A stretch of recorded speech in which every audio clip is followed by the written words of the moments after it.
Bonsoir à tous mes petits monstres. Juste avant que la vidéo ne commence, un petit détail sur elle. Et aussi un petit détail sur mon absence à la Japan Expo. Beaucoup d'entre vous ont déjà entendu cette histoire sur la chaîne YouTube Creepy Stories. Et pour ceux qui ne connaissent pas, je vous la recommande énormément. Mais cela fait 1 an maintenant et je pense que je peux essayer de vous la refaire découvrir pour tous ceux qui ne m'ont pas connu sur cette chaîne. Et maintenant, pour tous ceux qui n'avaient pas vu ma publication sur mon explication à mon absence à la Japan Expo, eh bien c'est tout simple et tout bête à la fois. Vous allez voir, c'est vraiment du pas de chance. Nous étions à mi-chemin direction Paris et c'est à ce moment que notre voiture nous a dit « Eh ben non, moi j'en ai marre, je roule plus ». On est donc tombé en panne, on a dû s'arrêter. La dépanneuse est venue, tout ça, pas de souci. Mais comme vous le savez, on devait venir vendredi, un jour férié, et mon assurance ne voulait pas me prêter d'autres véhicules, justement parce que c'était un jour férié. Les garages qui pouvaient couvrir mon assurance ne travaillaient pas à ce moment-là. Alors la dépanneuse m'a ramené directement chez moi, presque 2 heures après avoir fait la route. En tout cas, je peux vous assurer que le dépanneur qui a travaillé un jour férié, et surtout pour faire 2 heures aller, 2 heures le retour, il était pas content. Hein. Ah, il nous a pas beaucoup parlé tout le long de la route, hein. Non, il était pas très d'accord. Mais bref, j'ai été bloqué chez moi et je n'ai pas pu venir. Alors je m'excuse encore une fois pour tous ceux qui m'attendaient et qui malheureusement ont été déçus, mais là, je vous avoue, j'y suis vraiment pour rien. Enfin bon, trêve de blabla et sur ce mes petits monstres, place à l'histoire.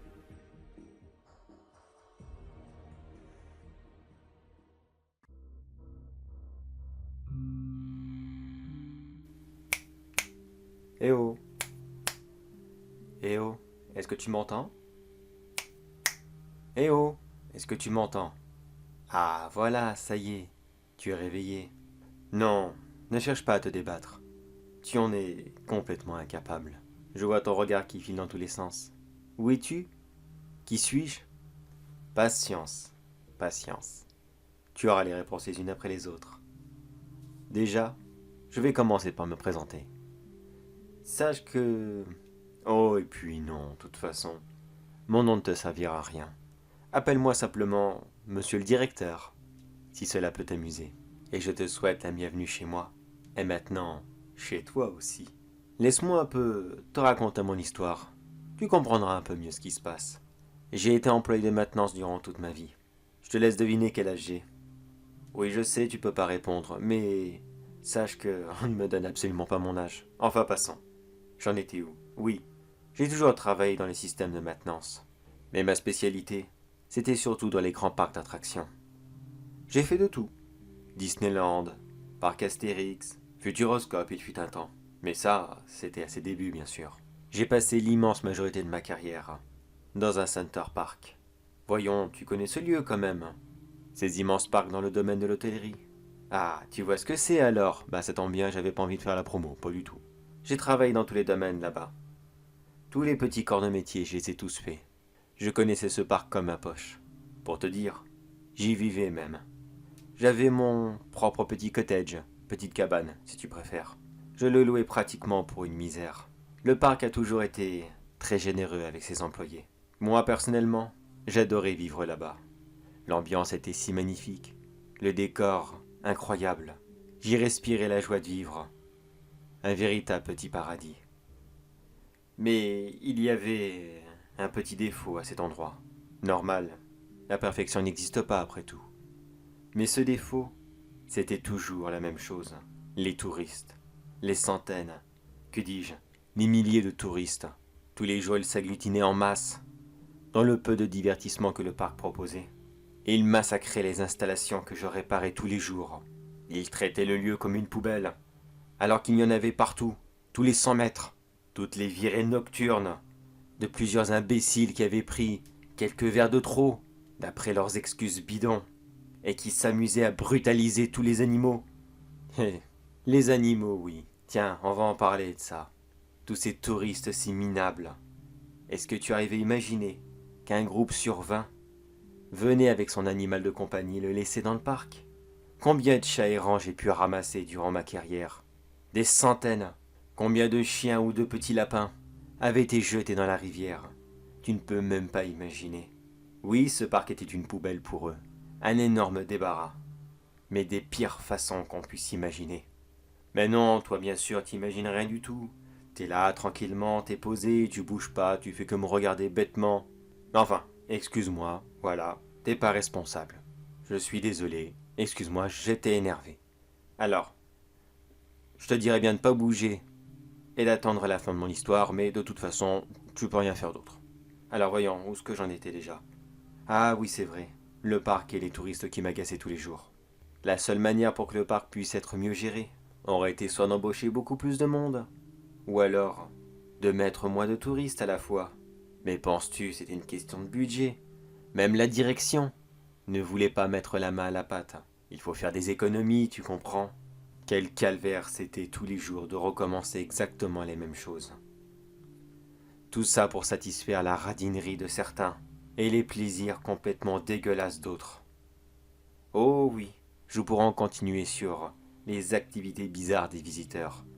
Crois-moi que c'est vraiment pas bon à entendre. Mais tu n'es pas là pour ça, c'est bon, je crois que je me suis assez plaint comme ça. Oui, je ne réponds pas à ta question, j'en suis désolé, excuse-moi, je tourne un petit peu autour du pot. Pour essayer de faire court, car je pense que j'ai assez pris de ton temps précieux comme cela. J'ai trouvé la solution la plus radicale qu'il pouvait y avoir.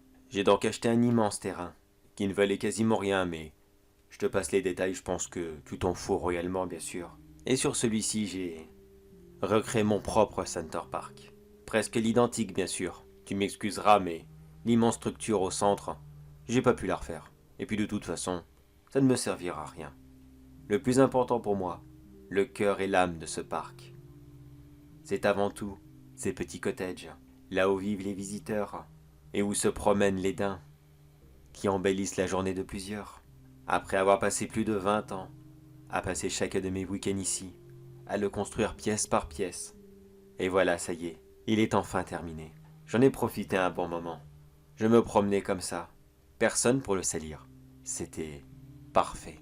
Mais j'ai rapidement ressenti quelque chose de nouveau. Une sensation de manque énorme, qui s'expliquait simplement par l'absence de visiteurs. Oui, j'avoue, c'est paradoxal. Mais que veux-tu, au bout d'un moment, même la pire des crapules, on finit par s'y attacher. Le gros problème qu'il y avait, c'est que je ne pouvais pas ouvrir ce parc. Pas en tant que Center Park. Tu imagines bien que j'aurais eu des problèmes. Vu qu'il manque pas mal de trucs ici, ce n'est pas officiellement un vrai Center Park. Alors que pouvais-je faire? Je ne pouvais pas le mettre aux normes non plus, tu imagines le prix que ça m'aurait coûté? Non, il me fallait des gens, mais en utilisant une petite méthode un peu moins orthodoxe. L'idée m'est venue avec un grand classique du cinéma d'horreur. Je ne vais pas dire son nom, tu vas le deviner. Regarde, tu vois ces gens là-bas? Ils sont complètement immobiles, et ils nous saluent de leur main droite. Non, ne cherche pas. Ils ne bougeront pas. Ils sont près dans la cire. Ah, tu le vois le film que je parle, non? Tu le visualises? Allez, je suis sûr que tu l'as déjà vu. Voilà la technique que je pouvais utiliser, afin d'attirer du monde dans ce parc. Et bien sûr, qu'il ne l'abîme pas. Mais j'ai quand même pris une petite liberté par rapport au film. Dans celui-ci, les gens se font tout simplement recouvrir de cire. Et au bout d'un moment, ils finissent par mourir. De déshydratation, d'asphyxie. Et dans tous les cas, ils meurent. Moi, ce n'est pas le cas. La bouche et le nez restent ouverts, afin que vous puissiez respirer. Et tous les jours, sans exception, je fais un petit porte-à-porte, afin de déposer des petites transfusions de nourriture liquide. Et une autre pour toutes vos matières fécales. Comme ça, vous pouvez rester ici avec moi éternellement. Maintenant que vous connaissez la vérité, c'est maintenant à vous d'y passer. Je vais commencer par vous préparer, en vous mettant ces pailles dans le nez, et ce morceau de coton dans la bouche. Ils vous protégeront bien de la coulée de cire. Mais j'y pense. Comment vous appelez-vous? C'est vrai qu'on ne s'est même pas présenté, voyons. Votre portefeuille? Monsieur Jennings. Tiens, cela me dit quelque chose, Jennings. Jennings, voyons. Ah, si, ça me rappelle. Un touriste que j'ai vu il y a longtemps, un médium, c'est ça? Je me demande ce qu'il devient. Vous êtes son frère? Bon, de toute façon, vous ne pouvez pas me répondre. Bon, tenez, je vous rends votre portefeuille, monsieur Jennings. Je vais maintenant vous plonger dans la cire. Mais juste avant, je n'ai plus qu'à vous souhaiter la bienvenue dans le plus beau parc du monde. Votre nouvelle et toute dernière demeure.